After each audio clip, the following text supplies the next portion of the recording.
할렐루야.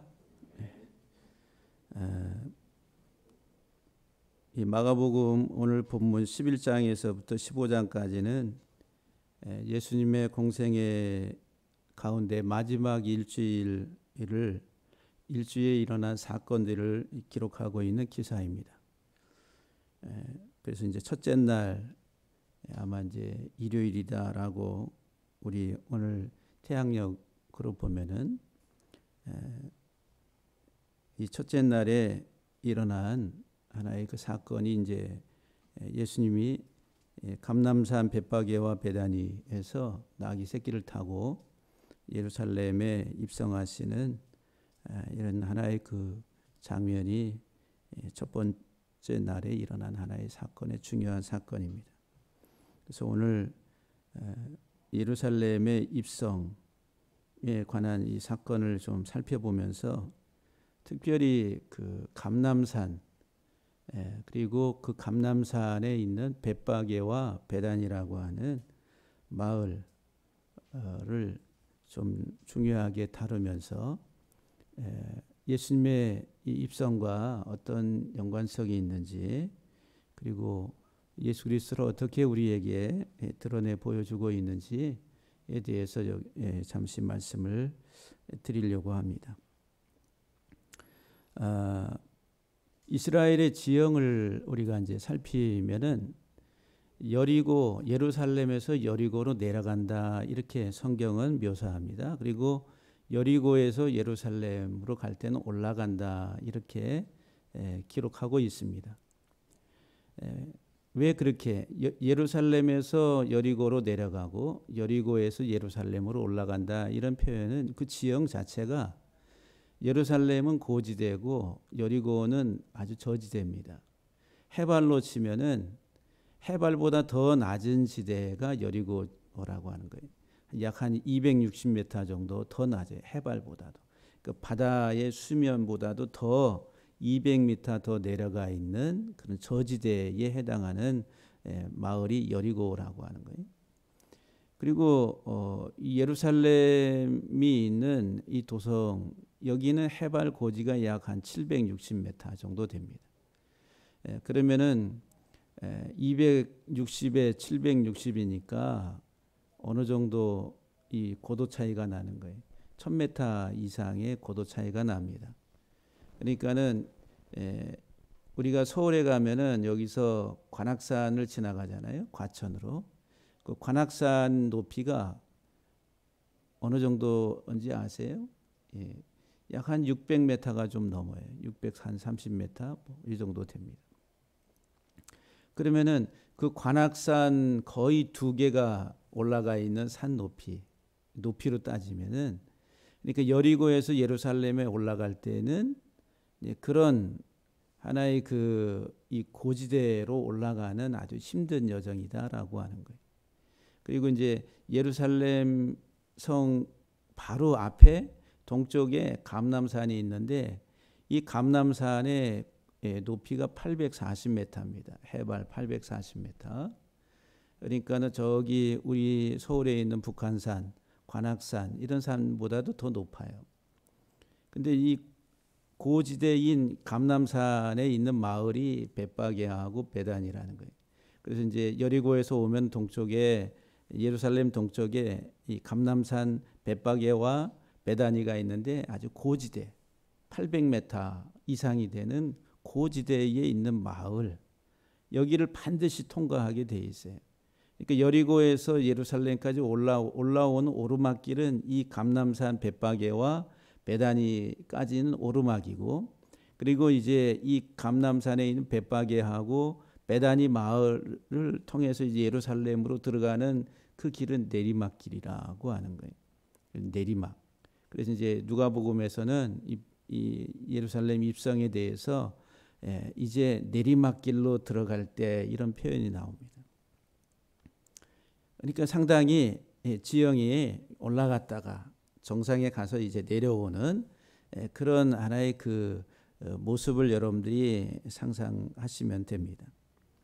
그런데 이제 이 감람산이라고 하는 이 감람산이 감람나무가 뭐예요? 올리브라는 게 올리브. 우리가 올리브 오일 그러죠. 올리브 오일.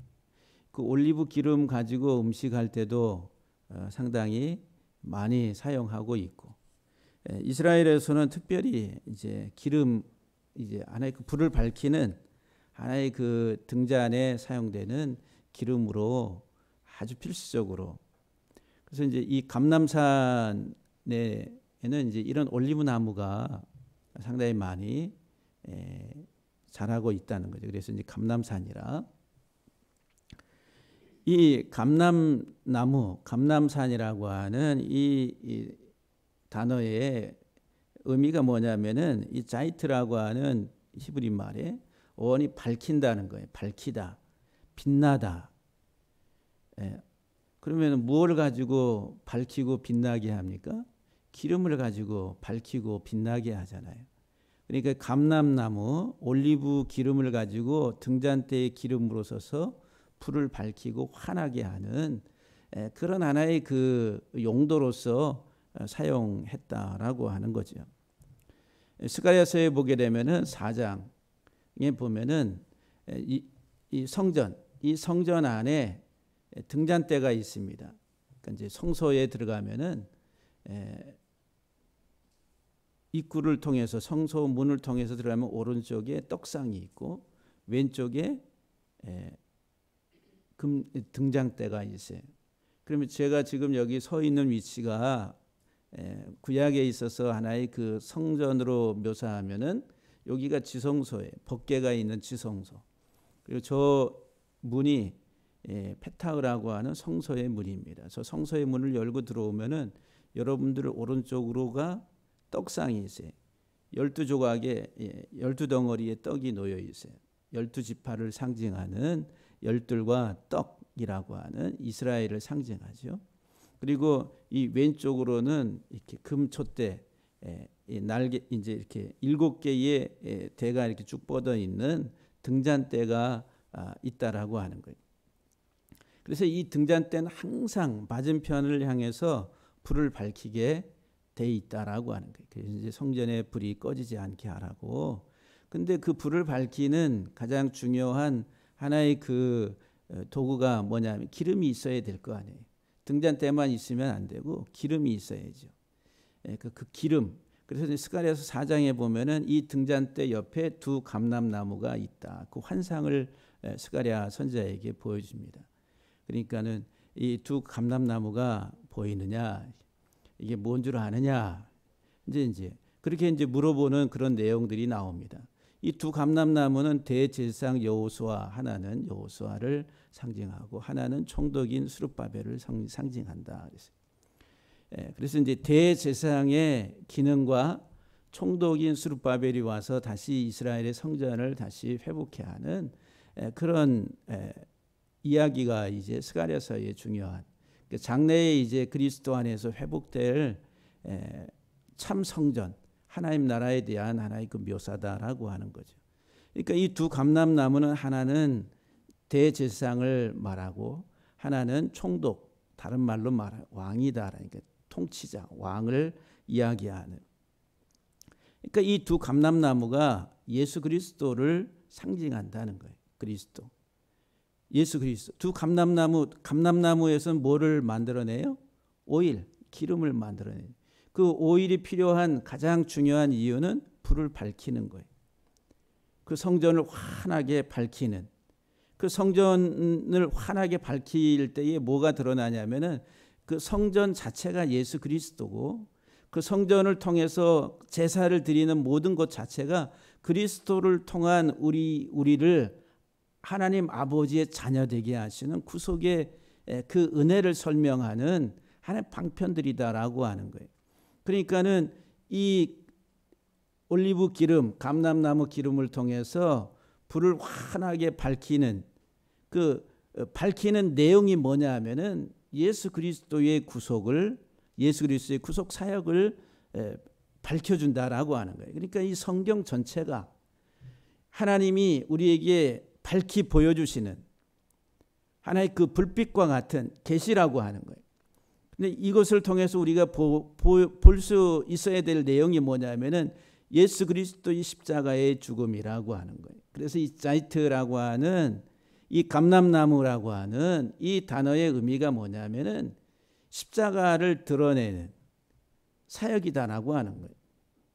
그러니까 이 성전 안에 있는 등잔대에 감람류, 이 올리브 기름, 감람류를 넣어서 불을 밝히잖아요.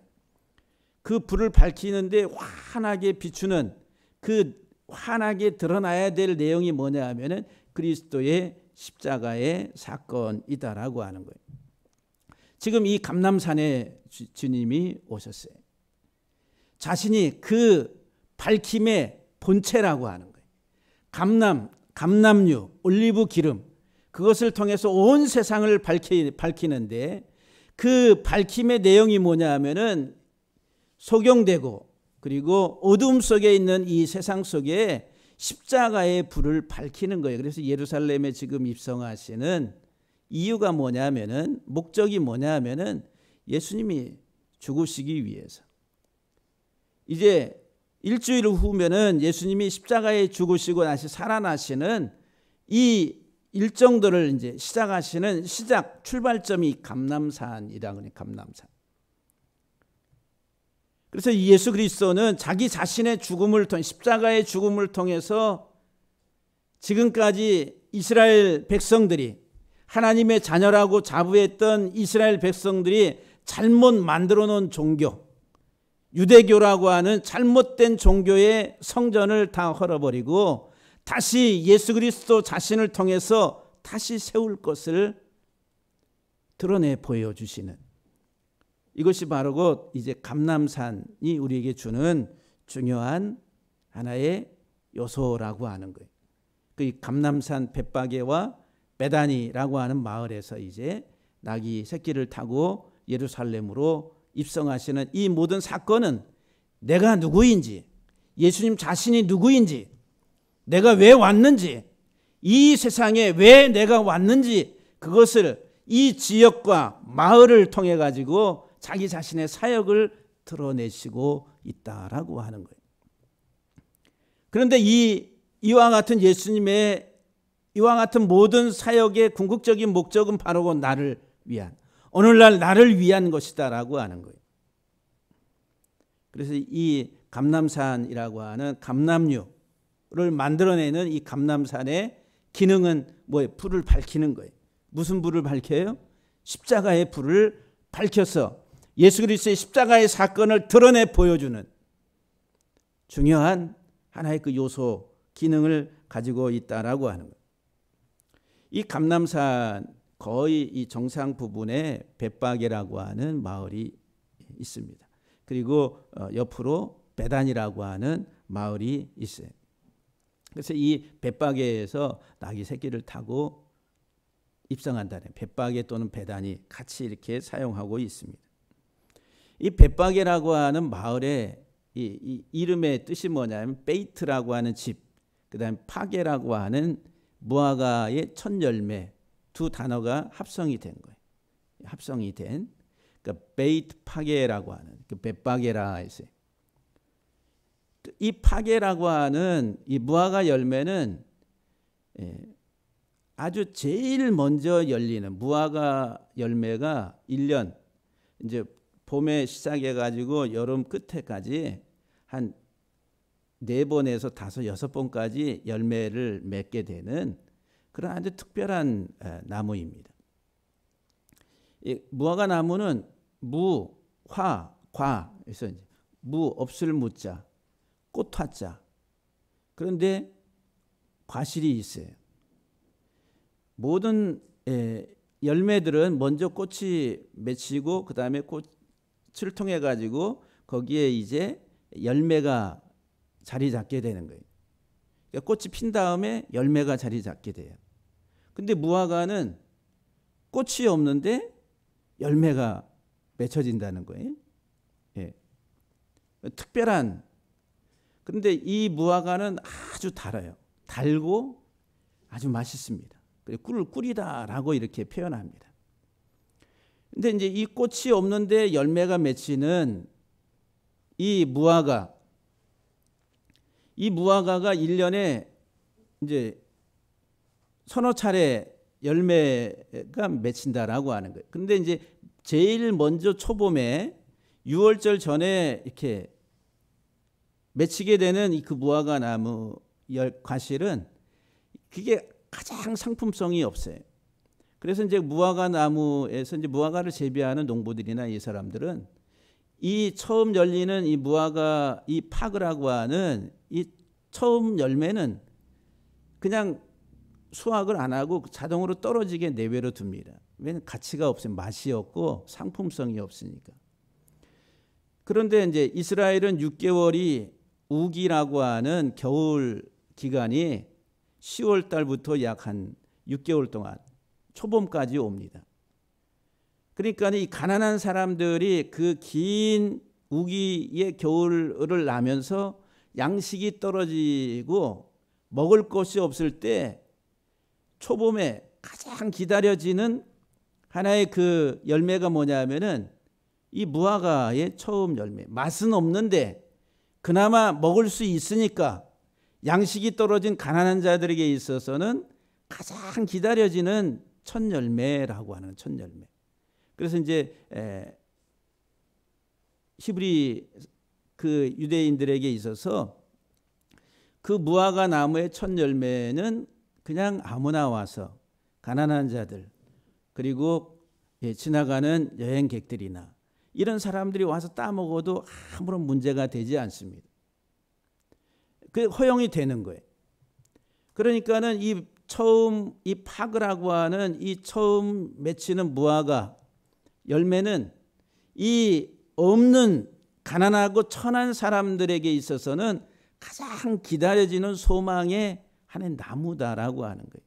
제일 먼저 열매를 맺는 나무에서 첫 과실을 따 먹을 수 있는 그런 하나의 그 나무이기 때문에 너무너무 소중한 거예요.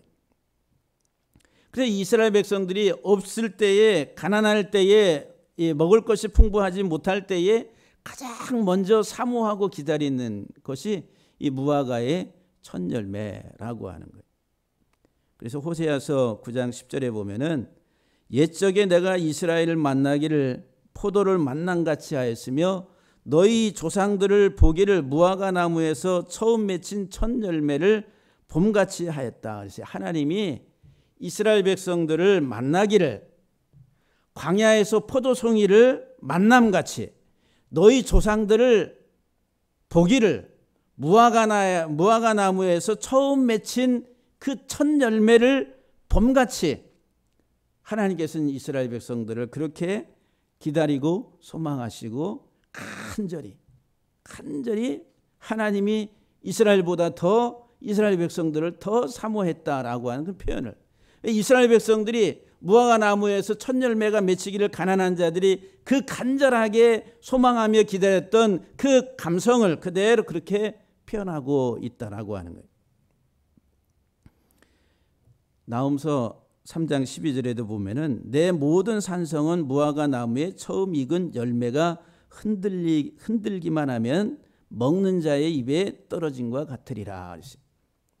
그러니까 처음 익은 열매, 이 파게라고 하는 무화과 나무의 처음 열매, 이거는 가난한 자들에게 있어서는 소망이나 소망. 지금 예수님이 어디에서 출발을 하세요? 벳바게라고 하는 무화과 나무에 처음 익은 열매가 맺히는 이 벳바게라고 하는 동네. 근데 이 동네에 이 벳바게라고 하는 이거 무화과의 처음 익은 열매의 집이라는 거예요. 처음 익은 무화과 열매의 집, 동네라고 하는 거죠. 그러면 이 벳바게라고 하는 이 동네는 정말 소망하는 가난한 자들이 소망하는 곳이다라고 하는 거예요. 가난한 자들. 영적으로. 그런데 이제 우리가 이 가난하다라고 하는 이런 하나의 그 의미를 문자적으로 해서 사회적으로 경제적으로 가난한 자들, 그래서 이제 이 성경은 가난한 자들의 복음이다 해서 정말 가난한 자들 제3세기의 그런 해방을 부르짖고 하는 이제 해방 신학이 한동안 많이 유행했습니다. 제가 대학교 다닐 때에 80년대까지만 해도 그때 이런 하나의 이 지구상에 경제적인 어떤 하나의 그 빈부차 이런 문제로 인해 가지고 라틴 저 남미 쪽의 해방 신학 거기서 이제 발생하고 우리나라에도 민중 신학이라고 가난한 자들을 위한 복음 그래 현실 참여 뭐 이런 하나의 그 이슈로 많이 신학교에서도 다뤄지기도 했습니다. 그런데 이 가난한 자들은 성경에서 모든 하나의 그 사회적 구약에 있어서 약한 자들, 병든 자들, 또 우리가 이제 성경에서 이제 부정한 자라고 레이기에서 말하는 그 뭐 유출병이라든지 문둥병이라든지 소경된 자라든지 이 모든 것들에 대한 총칭이 가난한 자들이네. 가난한 자들. 이 가난한 자들이 기다리는 소망하는 곳이 벳바게라고 하는 벳바게. 근데 예수 그리스도가 바로 그 벳바게 처음 익은 열매로 지금 예수님이 출발을 하시는 거 예루살렘으로 들어가시는. 그런데 이 처음 열매라고 하는 첫 열매, 처음 맺힌 첫 열매라고 하는 이 단어의 의미가 뭐냐면 비쿠라라고 하는 히브리 말에 이 바카르, 처음 태어나다, 처음 열매 맺히다라고 하는 여기에서 이제 초태생이라고 하는 초태생. 장자라고 하는 거 장자. 이 처음 익은 열매가 장자, 초태생이라고 하는. 근데 이것은 무엇을 우리에게 설명해 주냐면은 이스라엘 백성들이 애굽에서 나올 때에 애굽의 장자들을 마지막 10번째 재앙 때에 다 죽입니다. 이 장자라고 하는 이게 비쿠르라고 하는 비쿠루. 그러니까 이 장자들을 초태생 장자들을 죽이는 재앙이 10번째 재앙이라고 하는 거예요. 그런데 이스라엘 백성들 가운데에 그 초태생 장자들을 그 죽음으로부터 이렇게 벗어나게 하는 게 뭐냐면은 어린 양을 잡아서 문설주와 임방에다가 바르는 거예요. 피를 바르라고. 그러면 죽음의 사자가 그 집에 임할 때에 그 피를 보면 뛰어넘는다 그래. 패스오버 건너간다네. 뛰어넘다라고 하는 거예요. 그 죽음이 그 집에는 임하지 않는데 무엇 때문에? 어린 양의 피 때문에. 그래서 이 초태생이라고 하는 이 바카르 처음 태어나다 그래서 피꾸르라고 하는 이 단어 속에는 뭐냐면은 풀무의 집이란 풀무. 그래 우름의 집이란 통곡의 집이란. 그게 어디에? 애굽이라는 애굽. 애굽은 풀무불이라 성경에서. 근데 거기가 통곡의 집이라는 거예요. 왜? 장자들이 다 죽는다는 거예요. 사망. 근데 이 삐꾸르라고 하는 초태생 가운데에는 카르라고 하는 뒤에 이게 어린 양이래요. 어린 양의 집이라. 그러니까 심판과 구원이 동시에 들어가 있는 단어가 이 초태생이라. 처음 익은 열매라고 하는. 예수 그리스도가 이 벳바게라고 하는 이곳에서 이제 예루살렘으로 들어가시는데 죽으시기 위해서 가신다라고 하는 거예요. 그러면 그 죽으심이라고 하는 것은 출애굽 사건에 있어서 유월절 어린 양이라. 유월절. 지금 예수님이 들어가시는 이 때가 바로 그 유월절이란 말이에요. 유월절을 지키기 위해서 이제 유월절 어린 양으로 죽임 당하시기 위해서 예수님이 예루살렘에 들어가시는 거예요. 자기 자신의 어린 양이신 자기 자신의 죽음의 그 피를 통해 가지고 잘못된 탈선된 유대교의 종교화된 이스라엘의 하나님의 백성들을 다시 끌어내기 위해서 자신의 죽음을 통해서 오늘날 이 세상이라고 하는 이 세상의 애굽이라고 하는 이 땅에서 우리가 잘못된 종교 안에서 잘못된 삶을 살아가는 우리들을 예수 그리스도께서 구원하시기 위해서 자신의 생명, 피를 내어주시기 위해서. 그리고 예수 그리스도는 초태생이고 그리고 그리스도 안에서 다시 하나님의 자녀가 된 우리들도 초태생이고 장자라고 하는 장자. 장자를 다 죽이고 다시 장자를 만드시는 하나님의 참 장자를 만드시는 그것이 예수님의 사역이다라고 하는 거예요. 이게 벳바게라고 하는 동네 이름이 우리에게 주는 중요한 정말 이 세상에 부정한 자로 살아간 우리들이 우리를 다시 자신의 죽음을 통해서 다시 하나님의 장자로 만드시기 위해서 십자가에 죽임을 당하시기 위해서 이제 예루살렘에 입성하시는 예수 그리스도의 자신의 모습을 우리에게 보여주고 있다라고 하는 거예요. 이 무화과라고 하는 열매의 그 처음 열매는 파게라고 그래, 파게. 그런데 이제 그 이후에 열리는 무화과 열매는 다른 명칭으로 부릅니다. 테나라고 하네, 테나. 그래서 이제 이 테나는 너무 맛있어요. 달고 아주 귀합니다. 상품 가치가 아주 좋아요. 그래서 이제 가나안 땅의 특산물 중에 하나가 7가지 특산물 중에 하나가 이 무화과라고 하는 거예요. 우리나라에도 저 남쪽 지방에서 무화과가 많이 열리죠. 지금 재배를 많이 합니다. 근데 이제 이 무화과가 자체가 이제 성경에서 이제 우리에게 설명해 주는 이 무화과 나무가 상징하는 것은 이스라엘을 상징하고, 그리고 무화과 나무 아래 모여 있다라고 하는 것은 메시아를 소망하고 기다린다라고 하는 거예요. 그리고 그 무화과 나무 아래에서 이스라엘 백성들은 토라를 공부합니다. 그러니까는 이 모일 회당이 없는 지역에서는 그 회당 역할을 하는 곳이 어디냐면 무화과 나무 아래. 그래서 무화과 나무 아래로 초대하리라. 그래서 이제 예수님이 제자들을 부르실 때에 요한복음 1장에 보면은 처음 언급되는 제자가 나오는데 나다나엘이라고 하는 제자가 나다나엘. 그 나다나엘을 부르시는데 나다나엘이 왔어요. 네가 저 무화과 나무 아래에 있을 때에 내가 이미 너를 보았다라고 이렇게 말씀하세요. 그러니까 이 나다나엘이 바로 곧 고백을 합니다. 그러니까 무화과 나무 아래에 있다라고 하는 이 말이 너는 메시아를 대망하는, 메시아를 기다리는 자다라고 하는 거예요.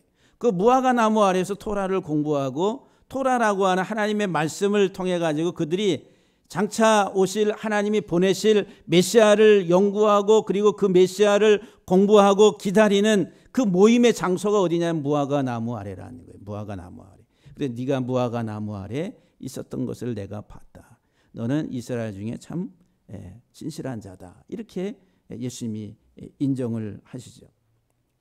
그러니까 이 무화과 나무 아래에 있다라고 하는 것은 이제 하나의 그런 소망의 메시아의 대망을 기다리는 그런 하나의 그 역할을 했다라고 하는 거예요.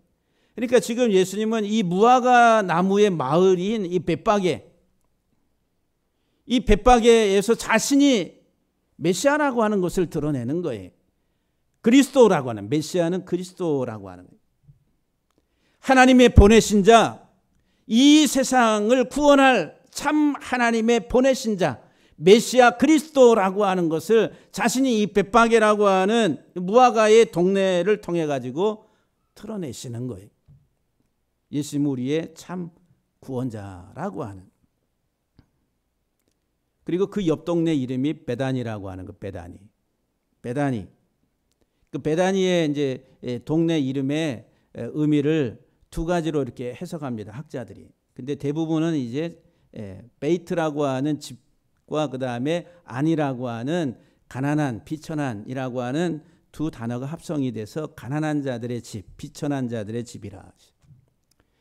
레위기 율법에 의하면은, 정결 예식 율법에 의하면은 그 예루살렘 하나님의 공동체 안에 들어가니 그 하나님의 성에 들어가지 못할 자들은 성 밖으로 나가서 그 부정한 자들은 유출병에 걸렸다든지 또 문둥병에 걸렸다든지 할 때에는 그들이 성 밖에 어떤 격리된 장소에서 있다가 나중에 자기들이 회복됐을 때 제사장이 자기의 몸 상태를 보여주고 그 다음에 정결 예식을 통해 가지고 다시 그 성전 안으로, 예루살렘 성 안으로 들어오게끔 했다라고 하는 거예요. 그게 이제 이스라엘의 정결 예식인데, 그러면은 그 부정한 자, 대표적인 부정한 자가 이 레위기에 제일 많이 나오는 게 이제 나병 환자라니, 나병, 문둥이. 그러면 그 문둥병에 걸린 사람들은 이 감각이 없잖아요. 그래서 이제 우리가 이 사람이 문둥병인지 아닌지 확인할 때 어떻게 이렇게 이제 옛날에는 불을 갖다가 이렇게 살에다가 갖다 대도 이 진짜 문둥병에 걸린 사람은 감각이 없기 때문에 느끼지를 못한다는, 판명을 그렇게 한다. 근데 이제 이 문둥병에 걸리면은 이제 이 접촉을 통해 가지고 다른 사람에게 전이가 되니까 격리를 시켜요.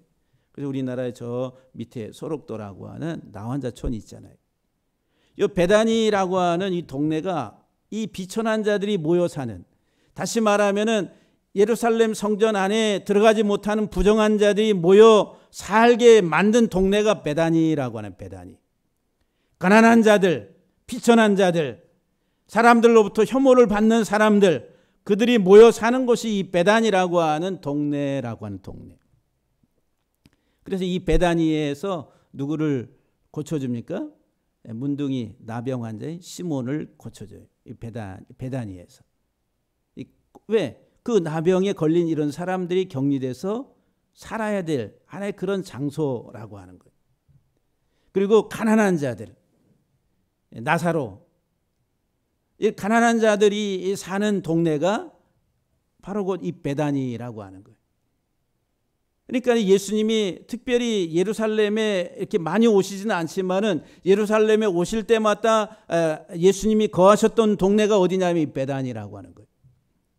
마르다와 마리아의 집이 있고, 이 베다니에서 예수님이 주로 이제 거하셨다라고 하는. 다시 말하면 예수님은 누구의 주로 오시냐? 가난한 자들, 천한 자들, 비천한 자들, 그 당시 사람들로부터 지탄받는 정말 부정하다라고 생각하는 그 사람들 곁으로 주님이 가셨다라고 하는 거예요. 이 베다니는 바로 그런 하나의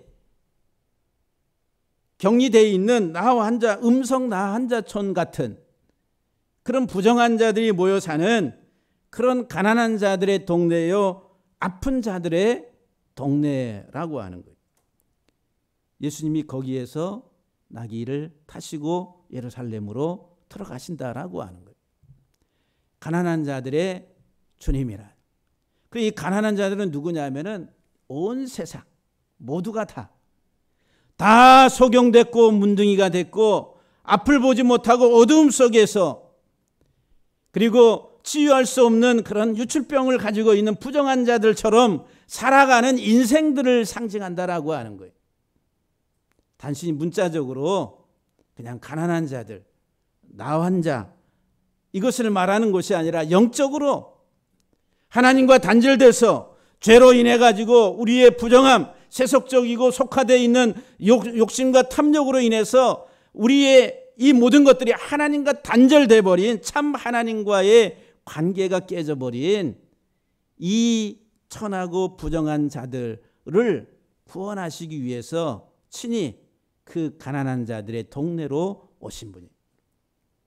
그리 높고 높은 하늘의 영광의 보좌를 버리시고 낮고 낮은 이 세상, 이 땅에 그 부정한 자들, 더럽고 추한 모습을 가지고 있는 이들을 정결케 하시기 위해서 오신 분이 누구냐 하면은 예수님이라.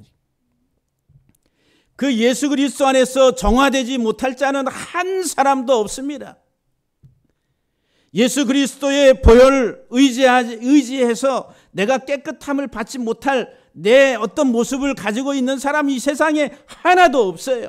어떤 죄를 가지고 있다 하더라도, 어떤 흉한 모습을 가지고 있다 하더라도, 누가 어떤 손가락질을 한다 할지라도 우리는 그리스도 안에서 다 용납이 되고 받아진다라고 하는 거예요. 그런데 당시 종교인들은 구별을 해. 세상 종교는 선악으로 구별합니다. 너는 참 착해. 오늘날도 우리들은 그런 선악의 종교 테두리 안에서 저 사람 참 선하고 착해, 참 믿음 좋아, 조금 좋아 삐딱하면 뭐 저런 사람이 다 있나, 우리들은 분별을 해요. 그리고 정죄를 합니다. 그건 하나님 보시기에 아주 악한 거예요.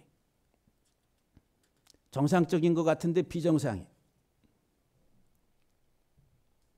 저와 여러분들은 주님 앞에 두 손 들고 그냥 두 손 들고 빈손 들고 주께 갑니다.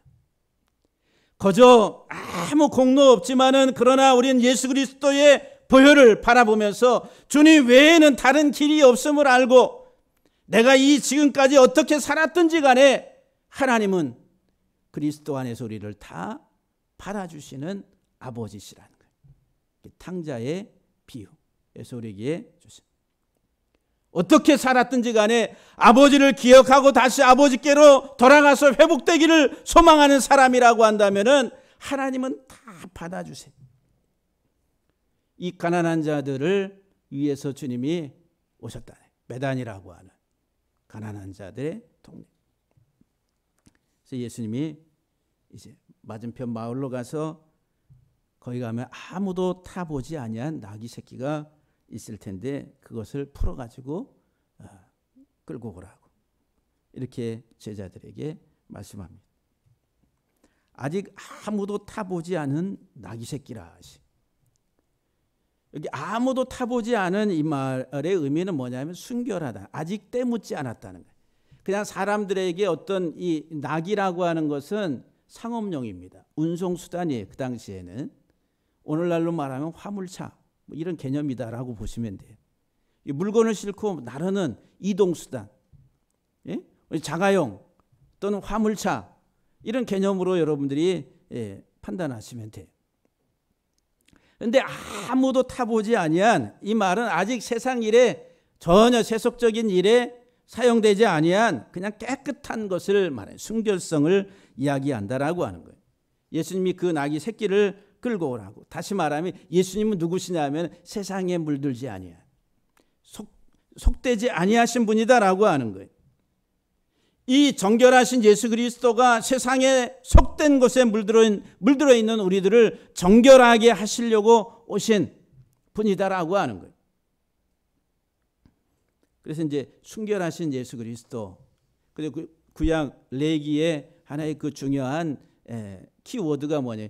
정결하다, 순결하다, 깨끗하다라고 하는.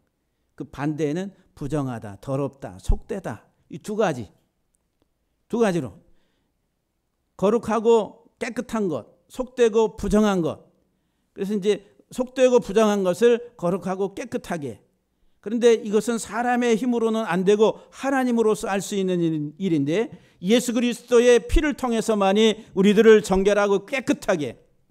그러면 저와 여러분들은 지금 예수 그리스도를 바라보는 그 믿음을 가지고 살아가는 우리들에게 있어서 주여 나로 정결하게 깨끗하게 어떻게 예수의 피로. 그럼 내 부정한 것이 무엇인가를 알아야지요. 내 부정이 무엇인지를 알 때에 내가 그리스도 안에서 정결한 하나님의 자녀로서 하나님의 형상을 회복해가는 그런 하나의 그 삶을 현실 속에서 살아가게 되는 거예요. 예수 믿고 천국 간다라고 하는, 내가 예수 믿다가 이 세상 살다가 천국에 간다라고 하는 이런 구원론적인 이런 하나의 그 어떤 한쪽에 매몰되어 있는 이런 하나의 그 구원론은 우리의 삶에 있어서 아주 위험합니다. 장래의 영원한 하나님 나라의 그 구원이 있지만 그러나 하나님이 우리를 구원하시는 구원은 지금 내가 사는 현실을 이 땅에 발딛고 살아가는 이 땅에서의 삶을 이야기하고 있다라고 하는 거예요. 그리스도 안에서 내가 어떻게 거룩하게 그리스도의 피로 정결한 삶을 살아가는가라고 하는 거룩한 하나님의 자녀로서의 삶을 이야기하고 있다는 거예요. 그 삶을 감당해가고 그것을 추구해가는 사람이 강한 자이고 믿음의 사람이다라고 하는 거예요. 아직 타보지 아니한 정결하고 깨끗한 예수 그리스도의 사역을 우리에게 설명합니다. 여기 아직 타보지 아니한 나귀 새끼, 이 아직 타보지 아니한 나귀, 이것과 대비되는 것이 바로 그 베단이라고 하는 베단이. 부정한 자들, 가난한 자들, 세상으로부터 격리된 이 부정하다라고 여겨지는 그 사람들이 격리돼서 살던 동네가 베단이라고 하는 베단이. 그 무리들을 위해서 오셨다라고 하는 거예요. 예수 그리스도가 이 세상에 오신. 그래서 이제 하나님 앞에 희생의 제물을 드릴 때에도 민수기 19장이나 신명기에 보게 되면은 아직 멍에 매지 아니한 붉은 암송아지를, 아직 부리지 아니한 멍에를 매지 아니한 암송아지를 취하여 이렇게 하나님 앞에 희생의 제물로 드리라고 그렇게 규정을 하고 있습니다. 그래서 이제 이 나귀 새끼라고 하는 이 폴로스라고 하는, 아이르라고 하는 히브리 말, 이것은 이제 그리스도를 드러낸다라고 하는, 그리스도를 아이르, 각성한다 이 말이에요. 각성케 하다, 깨다 이런 말이에요. 어원이, 어린 나귀 새끼의 어원이 뭐냐면 각성하게 한다, 깬다 이런 뜻이거든요. 그러니까 이 눈, 마음의 창을 밝히는 것인데, 그런데 그건 이제 드러내고 계시한다는 예수 그리스도를 밝히는 거예요. 지금 아까 감람산의 그 감람산의 기능이 뭐예요? 예수 그리스도 십자가의 사건을 밝히는 게 이 기름이 하는 역할이라는, 기름, 감람산의 기름의 역할. 그럼 이 아이르라고 하는 이 나귀 새끼의 역할이 뭐냐? 그리스도를 드러내는 거예요. 어린 나귀 새끼가 예수 그리스도를 드러내는 거예요. 아무런 죄가 없는 순결하신 예수 그리스도를 드러내는, 이제 구약에 있는 말씀을 성취하기 위해서 장차 오실 메시아는 어린 나귀 새끼를 타고 겸손하게 임하실 것이다라고 하는 스가랴의 그 예언의 말씀들을 그대로 성취하게 된다라고 하는 거예요. 그런데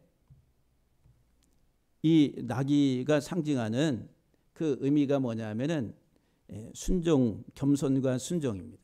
이스라엘 히브리인들에게 있어서 이 나귀라고 하는, 이사야서 1장 3절에 보면은 소는 그 임자를 알고 나귀는 그 주인의 구유를 알건만은 이스라엘은 알지 못하고 내 백성은 깨닫지 못하는도다.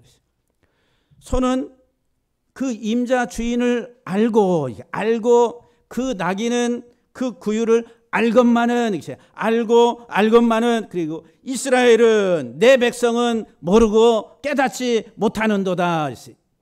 참 주인이신 하나님 아버지를 알지 못하고 깨닫지 못하는 게 이스라엘이에요. 말씀은 받긴 받았는데 몰라요. 구약의 토라의 율법을 가지고 있는데 아버지를 모른다. 예? 이 아이러니라고 그래요. 결국은 그들이 다 역사 속에서 사라져버린 그런 심판을 받게 된다라고 하는 거예요. 그런데 이제 이 나귀가 우리에게 주는 하나의 그 상징이 겸손과 순종이라는 거예요. 나귀는 구유를 알고 주인을 알고 안다는 게, 순종하고 복종하고, 그래서 이제 자기 주인에게만 순종하는 짐승이 뭐냐면은 나귀라고 하는 거예요. 나귀. 그런데 이스라엘은 그것을 몰랐다라고 하는. 그런데 예수님은 이제 그 하나님 아버지의 주인 되신 하나님 아버지에게 그 아버지의 뜻에 순종하고 복종하기 위해서 나귀를 타고 이제 예루살렘으로 입성을 하시는 거예요. 이제 제자를 보내 가지고 묶여 있는 나귀를, 그 어린 나귀 새끼를 풀어 끌고 오라. 만일 누가 묻거든 이렇게 말하라고. 주가 쓰시겠다 하라. 그리하면 즉시 다시 이리로 보내리라. 3절 말씀에 주가 쓰시겠다 하라. 예수님이 주인이시다라고 하는 거예요. 근데 여기 이제 쓰시겠다라고 하는 이 말은 그 주인 되신 예수님이, 그 나귀의 참 주인 되신 예수님이 필요성이 있어서 이제 가져가겠다 이 말이에요. 필요해서 내가 가져간다 그렇게 말하라고. 그리하면은 그 주인이 다시 보내리라 이렇게 예수님이 말씀을 하십니다. 필요하다, 그 나귀가 필요하다라고 하는, 이 필요하다라는 필요성이라고 하는 이 단어 속에서 우리에게 주는 하나의 그 내용이 뭐냐면은 이 차라크라고 하는, 차라크, 이게 뭐냐면 속박의 손, 속박. 속박, 고난받는 손, 속박의 손. 이 나귀가 필요하다. 근데 그 필요가 뭐냐면, 내용이 뭐냐면 속박, 고난받는 손에, 예수님이 이제 예루살렘에 입성해서 며칠 후에 십자가에 못 박히셔서 고난의 손이라고 하는, 속박의 손이라고 하는, 사람들로부터 버림을 당하고 배신을 당하고 예수 그리스도의 십자가의 죽음을 통한 자기 자신의 사역을 드러내기 위해서 그 필요성 때문에 이 나귀가 필요하다라고 하는 거예요. 그러니 보내라. 그리하면 즉시 내게로 다시 보낼 것이다. 그래서 이제 4절에 제자들이 가서 본즉 나귀 새끼가 문 앞 거리에 매어 있는지라 그것을 보니, 거기 서 있는 사람 중 어떤 사람들이 어떤 이들이 이르되 나귀 새끼를 풀어 무엇 하려느냐. 그러면 제자들이 예수께서 이르신 대로 말한데 이에 허락한지라. 제자들이 예수님이 말씀하신 대로 가서 말하니까 그냥 허락했더라. 그러니까 이제 끌고 오면서 7절 말씀에 나귀 새끼를 예수께로 끌고 와서 자기 겉옷을 그 위에 얹어 놓음에 예수께서 타시니 그랬어요. 그래서 이제 자기 겉옷들, 그리고 감람나무, 종려나무 가지를 꺾어 가지고 이제 그 길에다가 깔고 예수님을 이제 입성하는 데 있어서 그렇게 환영을 합니다. 그러면서 이제 오늘 9절 말씀을 보게 되면 호산나 찬송하리로다 주의 이름으로 오시는 이여. 여기 자기 겉옷을 벗어서 올리고 깔고 그리고 이 나뭇가지를 깔고 하는 이 행위는 왕이 즉위식 할 때에 나귀를 타고 아니면 말을 타고 갈 때에 왕이 이 땅의 흙먼지를 발에 묻히면 안 됩니다라고 하는 존경의 표시, 최고의 존경의 표시. 즉위식이란 즉위식. 왕의 즉위식. 호산나, 호산나, 이제 우리를 구원하소서. 이제 사람들이 자기 옷을 깔아서 당신은 왕입니다. 다윗의 자손 예수여, 당신은 우리의 왕이십니다 라고 외치는 거예요. 호산나, 호산나, 다윗의 자손 예수여, 호산나, 호산나 하면서 이제 우리를 구원하소서, 구원하소서 외치는 거예요. 누가복음에서는 뭐라고 기록하고 있냐면은 이 사건을 이들이 자기들이 하는 지금 외치고 있는 것을 깨닫지 못하더라. 예수님이 예루살렘의 나귀를 타시고 입성하시는데 그들이 호산나, 이제 우리를 구원하소서, 다윗의 자손 예수여, 하늘에는 평강 평화에 하나님께 영광이로다 라고 하면서 그렇게 막 소리를 치면서 외치고 있는데 누가복음에서 누가가 기록하기를 이들은 자기들이 지금 하는 것이 무엇인지 깨닫지 못하더라 그랬어요. 왕으로 지금 예수님을 영접하고 있는데 자기들이 하는 지금 그 행동을 알지 못한다. 예수님이 입성하시는 의도와 자기들이 환영하는 의도가 맞지 않는다라고 하는 거예요. 예수님은 이제 감람산에서 자기 자신 십자가의 사건의 불을 밝히기 위해서, 죽으시기 위해서 어린 나귀 새끼를 타고 들어가시는데 이 깨닫지 못한 백성들은 호산나, 이제 우리를 구원하소서, 이 로마의 억압으로부터 이제 우리를 구원하시고 당신이 우리의 왕이 돼서 온 세상을 당신과 함께 이 이스라엘이 지배하고 다스리는 나라가 되게 하소서라고 하면서 영광스러운 이 땅의 왕을 추대하는 그런 추대식을 하고 있다라고 하는 거예요. 그러니까 그들이 하는 짓을 그들이 지금 모르고 있다라고 하는 거예요. 이게 얼마나 비극적인 거예요. 그러니까 소경이라는 거, 소경. 너희는 소경이라. 보지 못하고 듣지 못하고 깨닫지 못하는 나병 환자와 같은. 그러면서 누가복음에서 뭐라고 기록하냐면은 예수님이 해를 받으시고 부활하시고 영광을 받으신 이제 승천하신 이후에 이들이 그때서야 예수님이 하신 이 일들이 깨달아졌다라고 이야기를 합니다. 주님이 죽으시고 부활하시고 이제 영광의 보좌에 들어가신 그 이후에 성령이 임하셨을 때 그들이 깨달았다라고 이야기합니다. 오늘 사랑하는 성도 여러분들, 주님은 나를 위해서 오셨습니다.